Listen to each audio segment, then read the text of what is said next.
Yo me llamo Elba Castro, que estamos en este lugar Quiñiza, en campo, donde nosotros nos creamos, donde nosotros vivimos, donde nosotros aprendemos a tejer, hilar, donde nos enseñó nuestra madre, nuestra abuelita. La experiencia para nosotros es muy importante como mujer aymara. Me siento muy orgulloso por haber aprendido en vivo con lo que trabajo con mi mano. Yo me llamo Sonia Mamani Gómez, soy yerna de acá de Mauque. Doy de conocer la parte de textilería que nosotros hemos aprendido de nuestra cultura, de nuestra abuelita.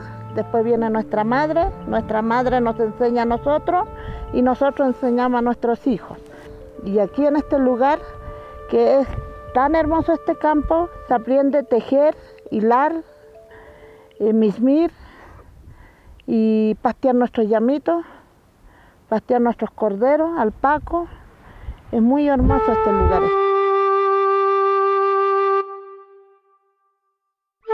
Si uno va pastoreando, ¿por qué no cuida mucho?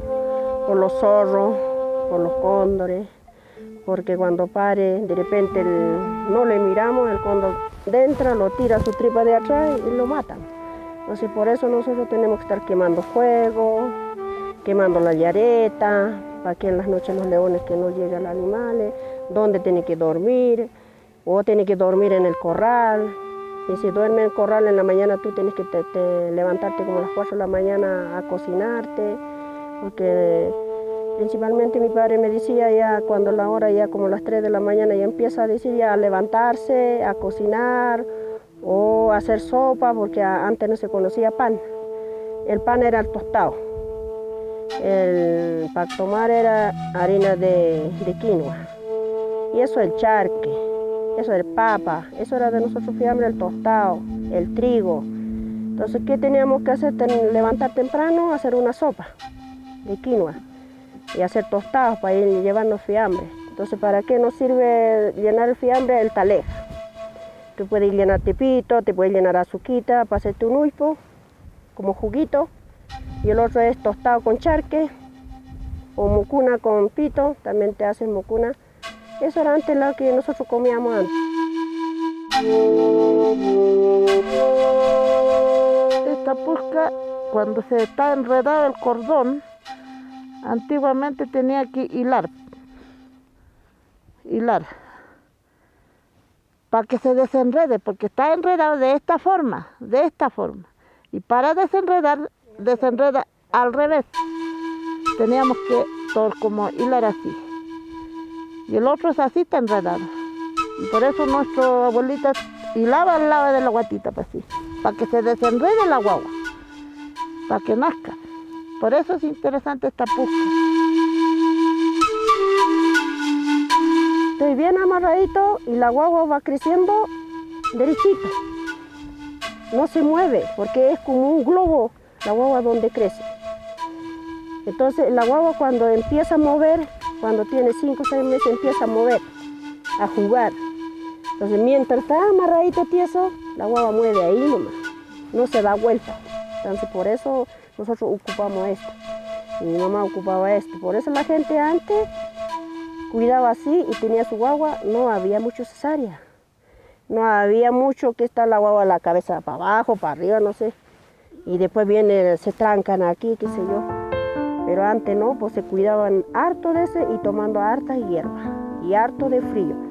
Con este axo se abrigaban lo mejor, pues, porque ahora nosotros no estamos así, andando con un pantalón, con una polera y muestra todo el estómago al aire y pasa frío, pasa calor y por eso las niñas sufren mucho para tener su parto.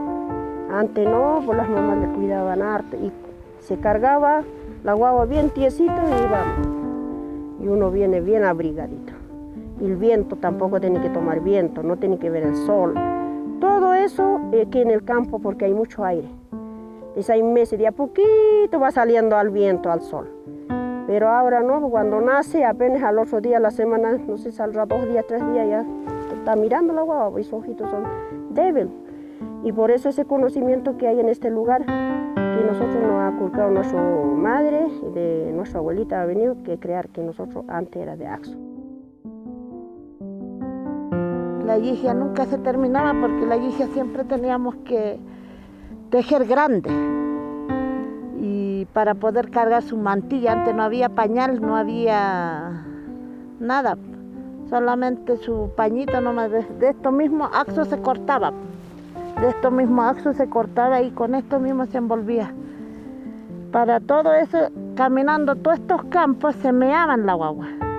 Y llegaba ahí en un lugar, en un montecito así, lo cambiabas la guagua. Siempre cuando son chiquititos, con la mitad yigia lo tenías que tapar la guagua, para que no tome aire.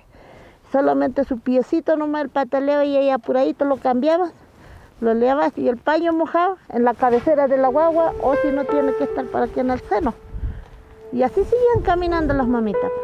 Pero siempre cuando está el embarazo, no deberíamos tejer, porque siempre el embarazo no tejía. Hilar, andar menos ovillar, porque dice que se enredaba con su cordón. También era más sagrado, hasta que nazca la guagua. Después que nazca la guagua, tejen, hilan, todo. Eso era lo que más recomendaba nuestro abuelo, el parte de nuestro embarazo.